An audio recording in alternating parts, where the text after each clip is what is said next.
Shimafrika Polizitata mito mipekake Mukubana mukuru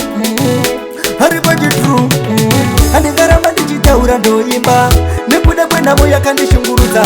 Nasi nikando zitaura Nyaya yangu yechimaritera Katamba nama Vakandisenga kwavo Kumusana Vaikara chindikangira mangai Vachindoshandaravo Iro basa Hanzina moya ndakatamba namai Vakandisenga kwavo Kumusana Vaikara chindikangira mangai Vachindoshandaravo Iro basa Namo yakandicheka cheka Vanhu vese vaindisema sema Hapana ainditarirao Naingogara ndichikumbirao Asika namo Vakandibvisa masano Ndakaita urombo Kutoshea kana sano Asi namo yandakatamba nama Vakandisenga kwavo Kumusana Vaikara chindikangira mangai Vachindoshandaravo Iro basa Hanzina moya ndakatamba namai Vakandisenga kwavo Kumusana Vaikara chindikangira mangai Vachindoshandaravo Iro basa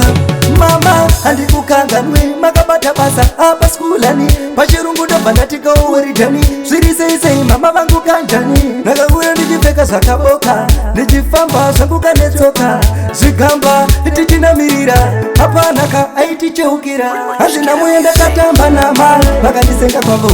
Kumusana Vaikara chindikangira mangai Vachindoshandaravo Iro basa hanzina moya ndakatamba namai Vakandisenga kwavo Kumusana Vaikara chindikangira mangai Vachindoshandaravo Iro basa Namo yakandicheka cheka Vanhu vese vaindisema sema Hapana ainditarirao Naingogara ndichikumbirao Asika namo Vakandibvisa masano Ndakaita urombo Kutoshea kana sano Hanzina moya ndakatamba namai Vakandisenga kwavo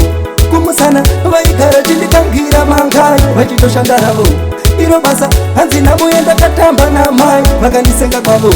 Kumusana Vaikara chindikangira mangai Vachindoshandaravo Iro basa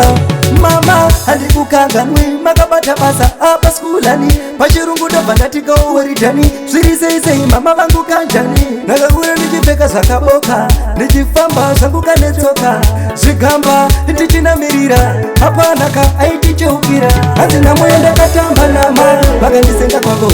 Kumusana Vaikara chindikangira mangai Vachindoshandaravo Iro basa hanzina moya ndakatamba namai Vakandisenga kwavo Kumusana Vaikara chindikangira mangai Vachindoshandaravo Iro basa